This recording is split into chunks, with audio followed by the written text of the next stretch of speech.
Seja muito bem-vindo, seja muito bem-vinda ao seu ambiente de enriquecimento. Bora lá? O meu nome você já deve conhecer essa altura do campeonato, então o importante aqui é falarmos sobre a sua decisão de enriquecer, beleza? Vamos lá, e a gente está falando sobre insciência e ciência. Então, como você sai de um estado de desconhecimento para um estado de conhecimento sobre o enriquecimento? Então, aqui, ó, como você passa de fase? Você abrindo mão da estagnação que é causada pela obsessão em nome da busca do conhecimento e na busca por conhecimento. E só esse ponto aqui já dá para falar sobre várias coisas. Em primeiro lugar, quando você está estagnado, quando você está obcecado por uma mesma coisa, você não consegue ver o mundo de outra maneira. Você insiste na mesma forma de agir, nas mesmas tarefas e no mesmo processo, sem permitir o espaço para o novo. E isso, consequentemente, prejudica os seus resultados. Isso faz com que você fique na mesma. E talvez com que você deixe de conhecer a escada que te tira da caixa. Existem situações nas quais, por exemplo, você está no emprego e você fica naquele emprego porque você acha que aquele lugar é o melhor lugar para você. E que pelo menos você tem uma renda fixa, pelo menos você tem uma estabilidade, pelo menos você tem sabe, um pouquinho. Recentemente, saiu uma notícia de que a Saraiva, uma empresa de expressão grande, demitiu e fechou todas as livrarias, assim, meu, da noite para o dia tomou uma decisão que tirou a estabilidade de um monte de gente. O que aconteceu com esses funcionários que tinham essa noção de estabilidade? Perceberam que não existe estabilidade. Então, eu vou e quero convidar você para abraçar a incerteza, para você abraçar essa possibilidade de tudo ser aparentemente caótico e tudo ser aparentemente incerto, para que você sempre tenha o novo na sua vida. Quando você se fica obcecado em fazer a mesma coisa, você fecha a mente para qualquer tipo de possibilidade de feedback, inclusive. Essa obsessão ela pode se manifestar mentalmente. Há uma resistência a novas ideias. E são reações desproporcionais a uma ideia nova. É como se tivesse tocado numa ferida. Desproporcionais reações a ideias diferentes, a modos diferentes de fazer a mesma coisa. E quando você perceber que algo assim dentro de você aconteceu, ligue o seu radar e mude a sua mentalidade. Começa com os seus pensamentos. E a obsessão, às vezes, ela é confundida com a disciplina, com a constância. E são coisas que podem ser parecidas. Você fazer a mesma coisa é disciplina, mas também pode se tornar uma obsessão. Qual que é a diferença entre uma coisa e outra? O princípio que rege uma coisa é diferente do princípio que rege outra. O princípio que rege a obsessão é o medo. Medo do novo, medo de você não conhecer o que deve fazer, incerteza e desconfiança da própria capacidade, e medo, basicamente é o medo. O princípio que rege a disciplina é justamente o contrário, é a confiança, é a coragem. A coragem, a fé e a confiança é o que rege a disciplina. Você fazer todo dia a mesma coisa, mesmo que você não tenha, aquele provérbio, mesmo que você não usufrua da sombra da árvore, você continua regando a terra onde você plantou a semente.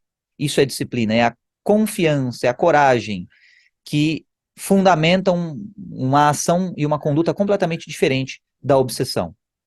E talvez você deva ter ouvido falar recentemente que obsessão é pré-requisito para o sucesso. E não é. Essas pessoas elas confundem a disciplina de teimosia. E são coisas diferentes. A teimosia, ela sempre está fundamentada no medo, na insegurança. Então, pessoas com crenças absolutas, com verdades absolutas, elas sempre têm como princípio fundamental o medo. Isso pode ser uma verdade absoluta que esteja sendo afirmada agora? Até pode, mas é que sirva de reflexão para você. Quando você abre a sua mente ao novo, e aí você reavalia os seus métodos e as suas ideias, você consegue sair de nível, você consegue melhorar a sua performance. E aí, se você desconhece o caminho, não dá para você segui-lo. Então, esse cara que está deitado no sofá, ele desconhece o caminho a seguir, ele desconhece a escada para escalar, ele desconhece que deve mudar a postura dele, que ele deve melhorar, o que ele deve fazer e onde ele está para ele melhorar a sua circunstância. Então, quando você desconhece o caminho a seguir, não dá para você seguir. Você só segue um caminho que você ouviu falar, um caminho que você viu teoricamente alguma coisa antes. Como temos um grande acesso à informação hoje, e à desinformação também, você deve ser muito criterioso com aquilo que você escolhe seguir. E que aquilo que paute a sua conduta sejam os resultados objetivos do que você faz.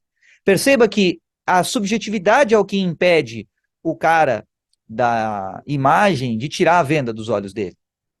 É como se ele acreditasse que o mundo todo fosse limitado à pequena caixa que está ali na mente dele. É como se o mundo todo da pessoa se limitasse apenas ao que ela conhece. Efeito Dunning-Kruger. E à medida que você reforça constantemente que você não sabe o que você não sabe, você passa paradoxalmente a saber que não sabe. E aí você começa a sair de nível. E quando você passa do nível do desconhecimento da insciência para a ciência, legal, você sabe o caminho que você deve seguir. Agora é o momento de você ficar indeciso. Pô, Carbone, mas tem hora para ficar indeciso? Sim, tem hora, meu jovem. É agora. A indecisão é, você viu os caminhos que você pode seguir, mas você não sabe qual deles você deve seguir. Então, tem uma imagem aqui que ilustra muito bem esse princípio, essa premissa. Você tem caminhos que você pode seguir, mas qual deles você de fato vai seguir? Então, vamos voltar aqui no ping-pong salutar. Quando você está no processo de indecisão, é quando você tem conhecimento. Você sabe as portas que você tem à sua disposição. Agora, você não sabe o que o seu coração quer. E por isso mesmo, um exemplo bem prático disso é quando você tem aí no seu feed, nas redes sociais, muito conteúdo para você poder assistir, para você poder consumir, mas você não seleciona direto. E às vezes você só olha o feed e fecha a rede social porque você não sabe o que seguir. Você não sabe o que o seu coração quer. Você já passou por isso? Conhece alguém que já passou por isso? Então, por exemplo, no YouTube, você olha lá os vídeos e não sabe qual vídeo clicar, porque, meu, é tanto vídeo e as thumbnails elas são igualmente chamativas, e aí você fica passando de thumbnail em thumbnail e você não escolhe o vídeo para assistir. Ou a música, no Spotify, por exemplo, você ouve 10 segundos da música e pula para a próxima, porque você não tem a certeza de qual música você quer escutar. Você não tem certeza do que o seu coração está dizendo para você. Você não tem certeza de qual ação você realmente quer fazer naquele momento. E esse é o cenário que caracteriza a indecisão.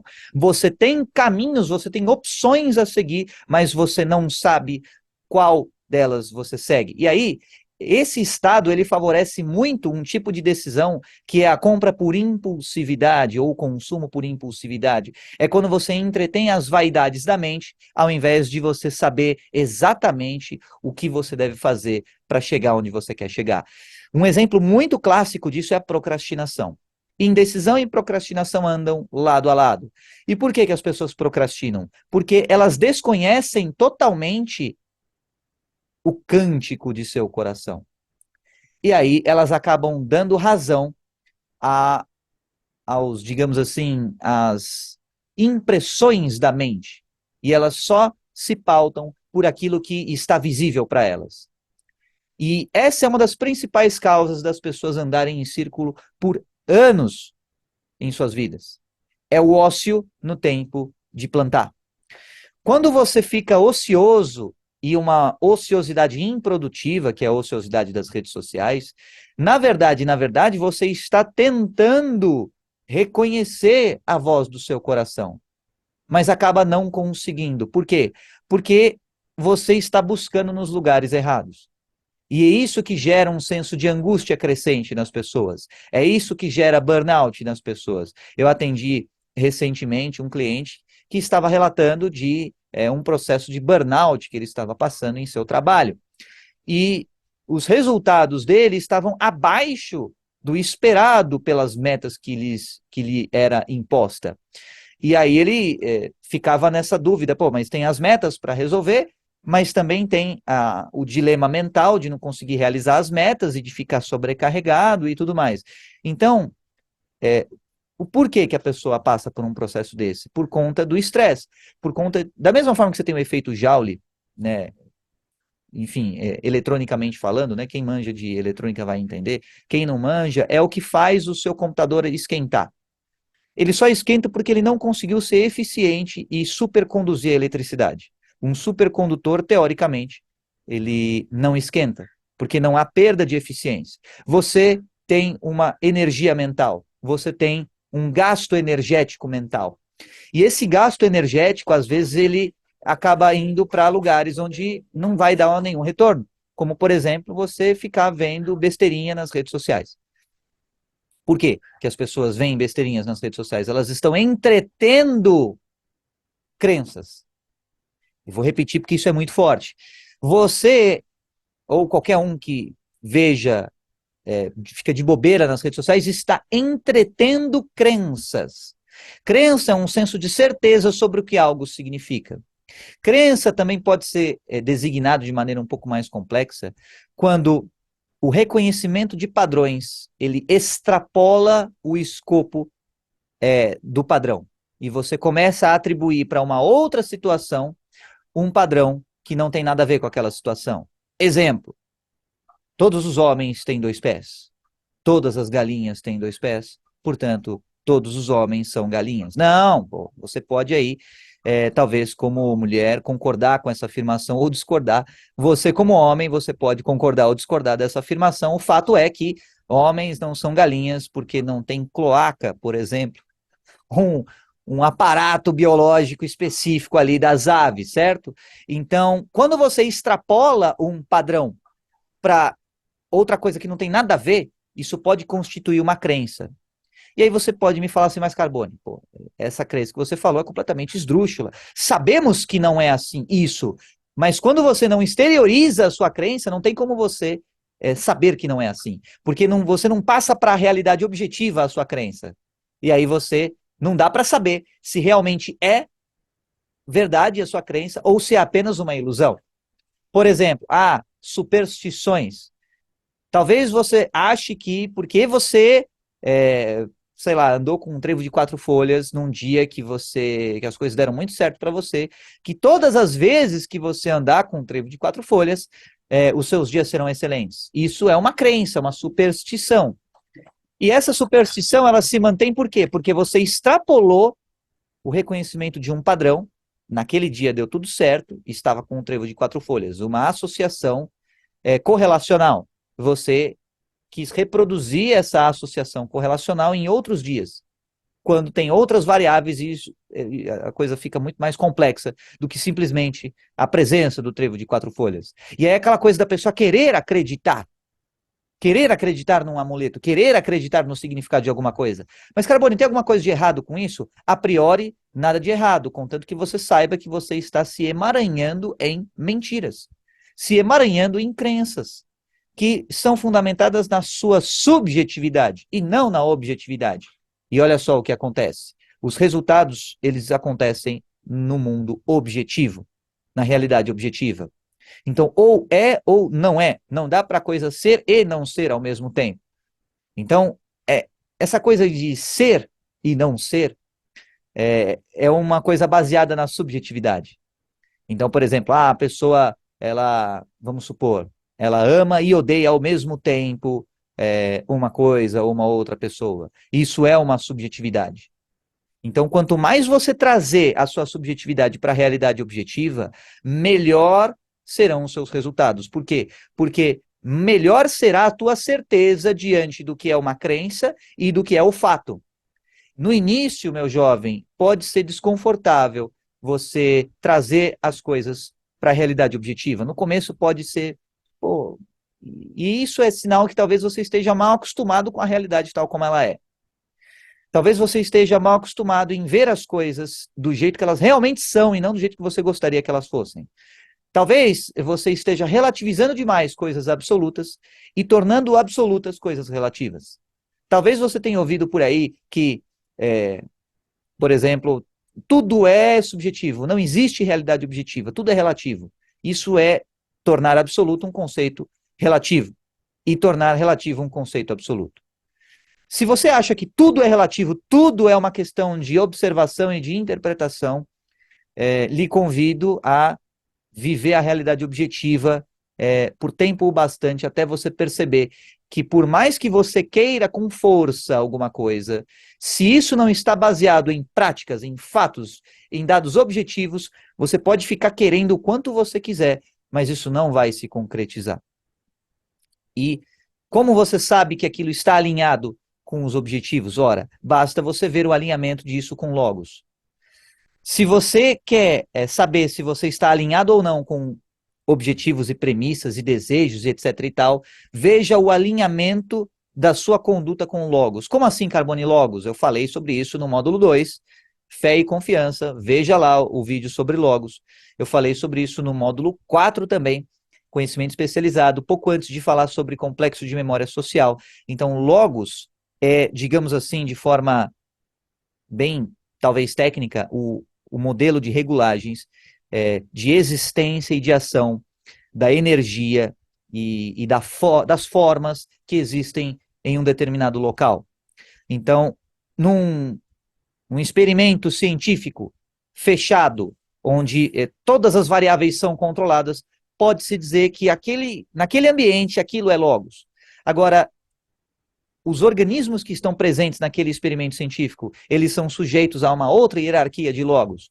E quando eu falo logos, eu não me refiro ao logos grego, ao conhecimento de lógica e tampouco à questão puramente espiritual e puramente bíblica de verbo ou palavra, porque as pessoas costumam remeter palavra ao contexto bíblico, e não é a palavra no sentido de verbo.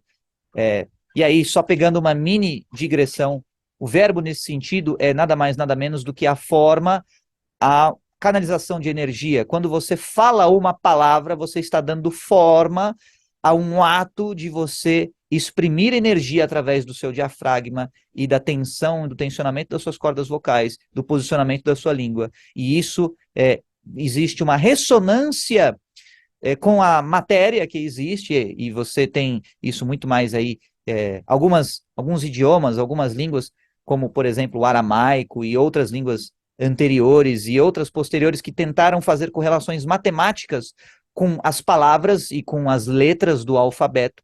Elas tinham essas premissas como bases fundamentais. Então, as palavras, elas não eram simplesmente palavras, elas tinham toda uma composição estrutural e frequencial. Então, pensando na origem do termo palavra, do termo logos, lá atrás, essa é a origem, que cada entonação você tem uma consequência física diferente. E uma maneira de você exemplificar isso, por exemplo, eu vou fazer um improvisation aqui e vou mostrar para você uma forma de você entender o que eu quero dizer. A frequência, ela é fundamental e ela exerce um efeito físico nas coisas. Então, aqui é um experimento de ressonância. Aí, olha só, né? Você tem ali uma frase famigerada, quer ver? Aqui, tá aqui.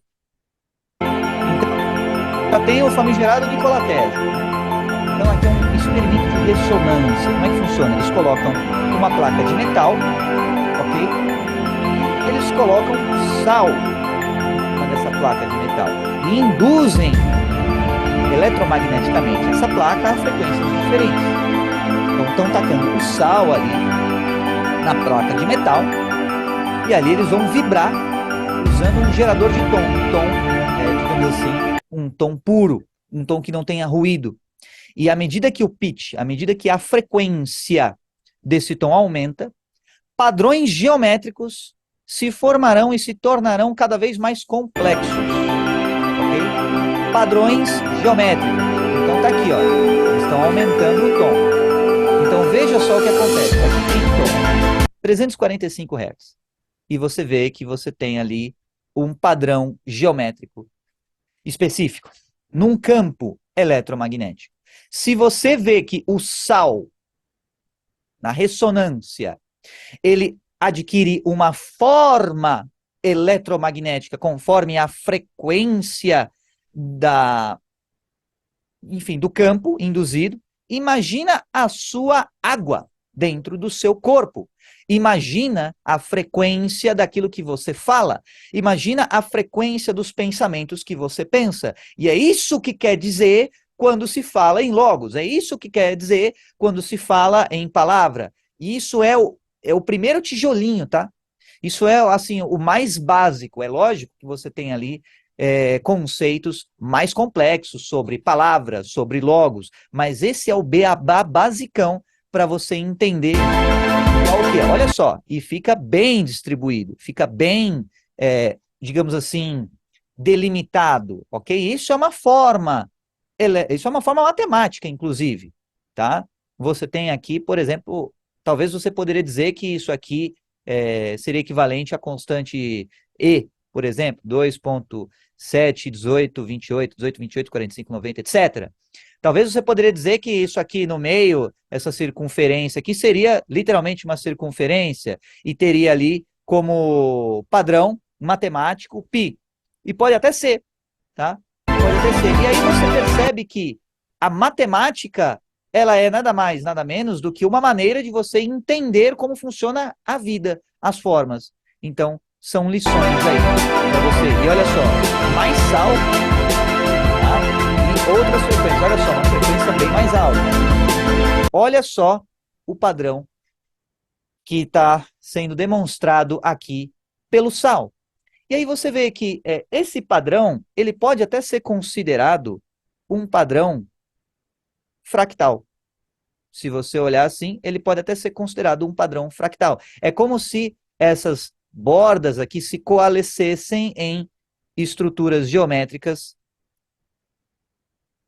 e repetem esse padrão em outras áreas, digamos assim, conforme a quantidade e o tamanho do campo, né? Porque isso é um campo bem pequeno. Mas, enfim, só para você entender a premissa, tá? Então, você tem aqui outro tipo de frequência, ó, uma frequência ainda maior. E olha só, camadas diferentes. E aí você percebe que, opa, olha que interessante. Aqui no comecinho, você tinha, espero que esteja dando para ver aí na thumb, você tinha uma espécie de X e você tinha uma bolinha no meio. Opa, olha só a espécie de X e a bolinha no meio aqui, aqui, aqui e aqui. Isso é fractal. Isso é um padrão fractal. Ou seja, repetiu-se de novo e de novo e de novo. E isto é o que se chama de campo de informação, ok? Você tem um campo eletromagnético, você tem um veículo ou uma espécie de canalizador de informação, que no caso ele gravita para a região específica, tá? Conforme a frequência do campo.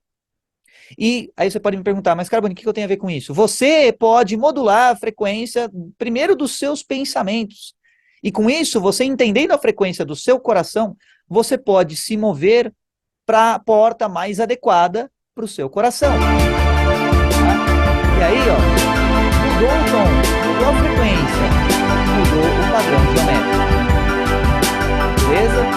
Então ali, ó, temos ali mais uma frequência diferente. Aí vai assumindo uma forma que parece até um floco de neve, se você olhar aí, né, de uma determinada perspectiva. Então você tem o padrão 8, você tem ali as bordinhas e tudo mais.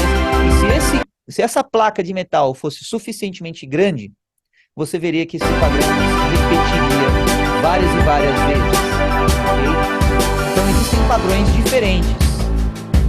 Tá? mais uma frequência diferente, aí você vê, ó, pô, uma forma diferente, mas é aquele mesmo X que você viu da outra vez, só que é com uma disposição diferenciada. Aqui você tem dois X, né? Um mais aqui no meio e um X aqui no fundão. E assim vai. Então são padrões diferenciados, ó. Outro padrão novamente. Outro padrão, tá? Conforme a frequência vai aumentando. Olha que legal isso aqui, cara. Olha que massa. Olha isso. Então veja que ele está simplesmente mudando a forma conforme a mudança de frequência. Se o sal, né, se um mineral obtém esse tipo de padrão, imagina todos os processos fisiológicos e orgânicos dentro do seu corpo. Tá? Então, quando se fala o verbo, a palavra tem poder, é porque realmente tem poder. É porque realmente tem o poder da criação. E o poder da criação, matematicamente falando. Aqui você tem um padrão que parece ser um padrão de espiral, ok? E assim vai. E assim vai. E ali, padrões diferenciados novamente. Tá? Olha isso daqui, cara. Isso aqui é um padrão que parece um padrão de uma tela, certo? Um padrão de uma tela com base nessa frequência. E por aí vai. Beleza? Então, temos ali vários padrões e vários efeitos de ressonância que podem acontecer. Legal, Carbone, bacana, tudo mais, o salzinho lá mexendo na placa, mas na vida real, o que isso muda? Bom, meu jovem, muda da seguinte maneira. Primeiro, você está sujeito a influências eletromagnéticas o tempo inteiro.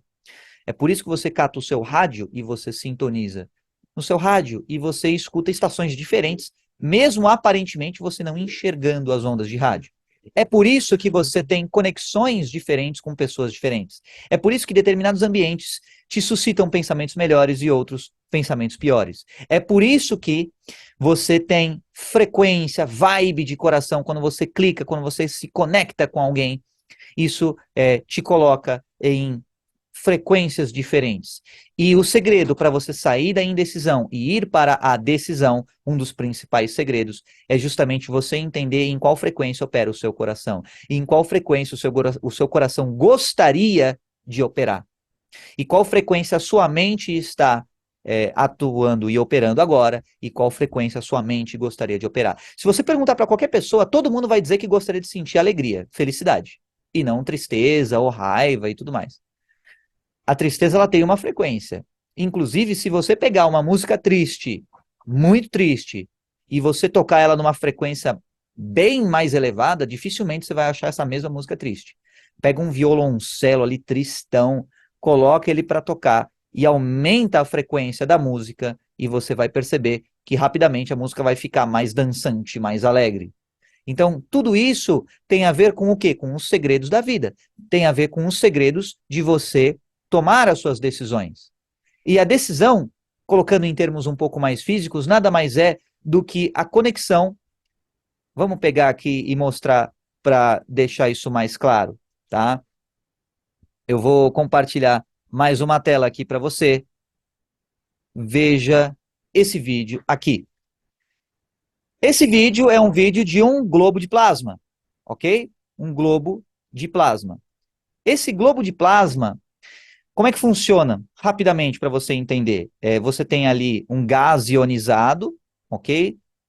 Dentro desse vidro aqui. Você tem uma mini bobina de Tesla, certo? Onde você tem uma indução de tensão eletromagnética, e essa tensão, ela acaba ativando os íons desse gás ionizado. O próprio nome já sugere isso. E isso gera um efeito visível aos olhos. Tá? Então, um efeito que parece aleatório, porque o gás lá dentro, os íons dentro desse gás, então essas partículas positivas, elas são movimentadas de maneira aparentemente aleatória, conforme a disposição da corrente elétrica e todos esses outros pormenores. Agora, olha o que acontece quando você aproxima a sua mão dentro do globo de plasma. Os raios vão convergindo para a direção da sua mão. Por quê? Porque a sua mão, meu jovem, tem um campo eletromagnético. Como assim, Carbone? Mas eu não estou vendo. Pois é. O seu sangue está circulando dentro do seu corpo. E, curiosamente ou não, o seu sangue ele é magnético, porque ele tem ferro. Em pequenas ou grandes quantidades, mas tem ferro. E o ferro em circulação gera um campo eletromagnético. Tá? E esse campo eletromagnético que está, digamos assim, na aura da mão dessa pessoa, ao ela se aproximar do globo de plasma, isso vai convergindo os íons de plasma, até que, se ela toca de fato, existe ali uma conexão total e absoluta, não tem mais nenhum outro raiozinho dentro do globo de plasma, e o raio está saindo diretamente da mini bobina de Tesla até a mão da pessoa. Aí você me fala assim, que isso tem a ver, Carboneira, com o ato de você tomar uma decisão na vida? Meu jovem, a decisão é você ter uma clareza tão grande entre o processo meio caótico de você ter ali. Imagine que o globo de plasma é como se fosse, de maneira bem simplificada, o seu corpo, fisiologicamente falando. Então você come coisas ali, você vai fazendo transformações fisiológicas no seu corpo, vai respirando e tudo mais, o sangue circulando e tudo beleza. E aparentemente meio caótico.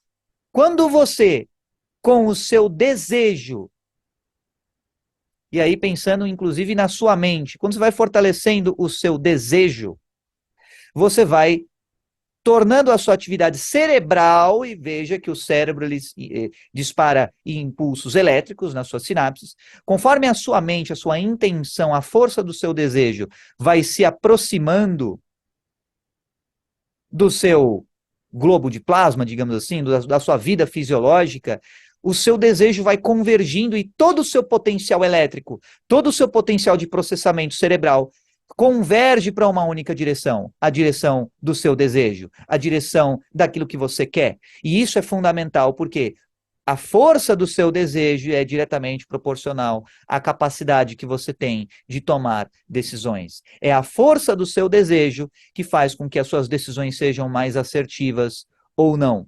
É a força do seu desejo e a clareza interna, a certeza interna que você tem dentro da sua mente que vai te propelir para você tomar a decisão ou você procrastinar essa decisão. Portanto, meu jovem, tenha certeza das coisas que você quer. Como? Revisita lá o módulo 1, revisita o módulo 2 e o módulo 3, para você entender melhor como é que funciona a autossugestão e a persistência nesse sentido, tá? Para você pegar e plantar dentro da sua mente plantas, né, ou plantações positivas, pensamentos positivos, ideias positivas, reforce esse plantio ao longo do tempo. E reforce esse plantio de forma alinhada com logos, de forma alinhada com o quê? Com os padrões geométricos mais belos que você pode encontrar na vida. Você pode construir coisas belíssimas e você pode construir coisas mais ou menos. E a diferença entre o mais ou menos e o belíssimo está no nível de esmero e de alinhamento com logos, de alinhamento com a vida da maneira com que ela está. E você entender o código-fonte da vida de maneira geral pode ser meio difícil, porque não tem um manual, né? Não tem ali um manual de palavras que você deve dizer para criar certas coisas e tudo mais, né? Pelo menos por enquanto não tem, certo? Agora, você pode usar a sua intuição e você percebe quais palavras deixam o seu estado emocional melhor, mais bem disposto, mais bem disposta, melhor com a vida. Quais palavras elevam o seu ânimo e quais palavras derrubam o seu ânimo? E aí, conduza os seus pensamentos, a sua fala, para aquilo que mais se aproxima com aquilo que eleva o seu ânimo. E você tem várias citações no livro de Provérbios, por exemplo, já que falamos sobre logos e sobre palavra, ressaltando a importância da língua.